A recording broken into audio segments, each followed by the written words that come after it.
All apprentices and delivery staff must wear PPE at all times in an official workshop. Note that these practical examples are filmed in a teaching environment.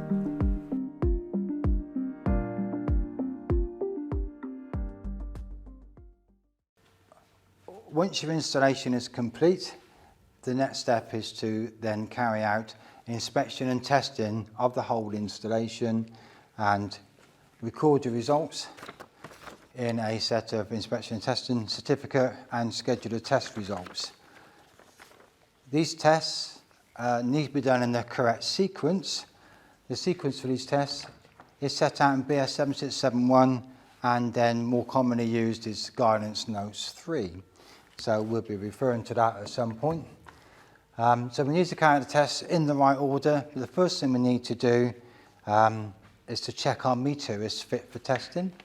All meters should be calibrated, the calibration should be in date, and you may have a certificate for that, or sometimes they may put a separate sticker actually on the meter itself, showing you when it's calibrated, making sure that's fit for purpose. Okay, so once we're happy with our meter, we need to then start testing, and as I said, we do need to be testing in the correct sequence. So the first tests you need to do are a continuity test. Now we're going to be looking at 3 different types of continuity tests, and the first thing to check would be the continuity of the main equipotential bonding. Here you can see here what we're looking at there is a water bond and a gas supply bond as well. So we need to check that both of those bonding conductors are continuous, and we're looking for a reading which is no greater than 0.05 ohms. Okay, now the first thing we need to do then is to make sure that our meters have been zeroed, ready for an accurate reading, because 0.05 ohms obviously quite a low reading. So an AM2 centre will provide you with the meter they want you to do for the testing. Okay, so understanding how that works is not necessarily part of the assessment, but this is a typical meter for a mega. So long as you know what you need to do, so if you're doing a continuity test, for example, you want to be able to zero the leads. So if you're not sure, you can ask that question and that'll be answered for you. So this is a mega here that we have, and the first thing I'm going to do then is set my meter to continuity, and you can see that by the ohm sign there on the scale. Okay, now with megas, what you'll find is they will start testing without pressing any more buttons. As soon as you join the leads together, it starts to read that through. Okay, so that makes it nice and easy to use. So the first thing we need to do though is zero these leads out. We're not interested in the resistance of these leads. We want to know the resistance of this conductor. And there's 2 ways you can do that, of course, is you can measure the value of these leads and then deduct it from the value of the reading.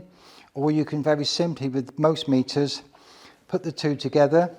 The meter reads the resistance values. On there, look, you can see that's 0.09 ohms. And then with this one, we can press this button here.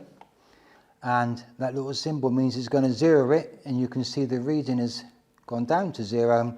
And a little symbol in the top right-hand corner tells us that that meter has now been zeroed. So now we know that when we do our test, all we're going to be actually measuring is the resistance of the conductor. So we're good to go, we're ready to go. Testing of the bonding conductors through to the gas and the water. This is a very important part of testing. It's these conductors that will prevent a customer or a user of the installation receiving an electric shock from any of the pipe work. If a fault were to occur, it could become energised. So it's really important that we make sure that these are continuous and that the resistance is low enough to enable swift disconnection of the supply should that fault occur. Now the problem you have as a test engineer is that you need to make sure you're testing just the cable and not the whole earthing system that's on the installation. So it's really, really important to verify those cables as being correct, is that we disconnect them from the main earth terminal, and what that does is then that removes that conductor away from the parallel earths. So that one's our water bond, this one is our gas bond. So I'm just going to disconnect both of those. Now they're removed from the parallel earths. You may recall the first thing you've done was safely isolate the board there, so that's still isolated, so this board is still dead. You've done your install, you've connected all your circuits, but everything's still dead. So that's safe to work on. So those cables now are disconnected, and what we need to do is to test and to prove the continuity from each one down to its relevant point. So I'm going to start with the water pipe first. Okay, so from the disconnected bonding conductor, I'm going to fit my clamp on there. Just give it a little squeeze, make sure it's on there nice and sound, make sure it's not touching anything else. Okay, and remember we're looking for a reading on the meter there of no greater than 0.05 ohms. And that's at the other side of the lead to the actual conductor for the water pipe. And on there now, that should give us a reading of 0.05 ohms or less.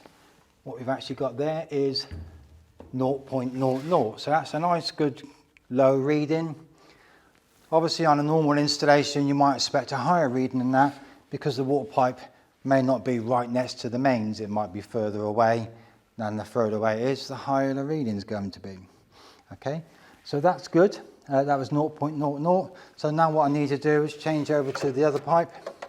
So on this one now I'll go on to my gas pipe. There it is there. Okay, and then I'm going to test onto the gas pipe just here. I hear the beep there, so I'll just check.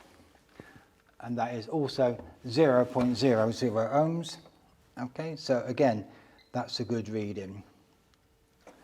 What you should also do is improve the integrity of these actual clamps onto the pipe. That means then doing a test again, but actually from the pipe. Okay, so that's beeps, that's taking a reading for me. And again, that's 0.00. I'm going to go on to the water pipe. I can hear the beep. And that one is 0.02 ohms. So that little bit of resistance is just for the clamp. But that's well within the 0.05 ohms that's permitted. So we can safely say then that both of those bonding conductors are adequate for the purposes and meet the requirements of Guidance Notes 3 and BS 7671.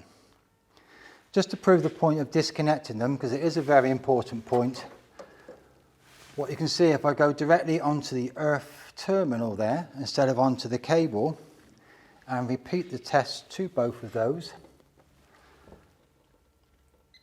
I can tell by the beep that I've got a reading, and looking again, 0.03.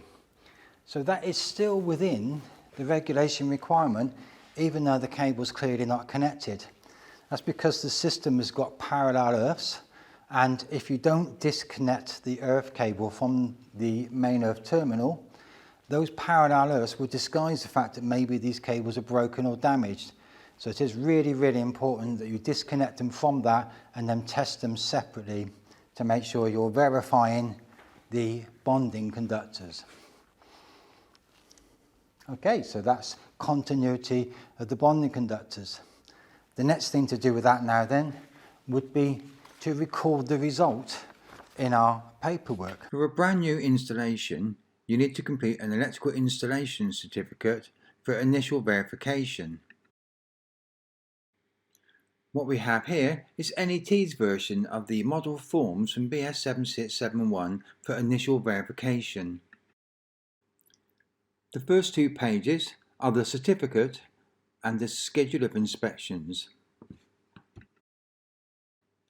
Page 3 is the schedule of circuit details, and page 4 is the schedule of test results.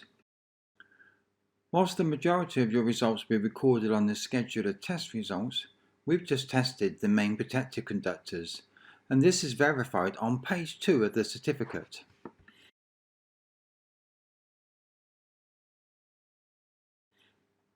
You need to confirm the material and size of the conductors tested and verify that the results were within the requirements of BS 7671. You also need to identify which installation services have been tested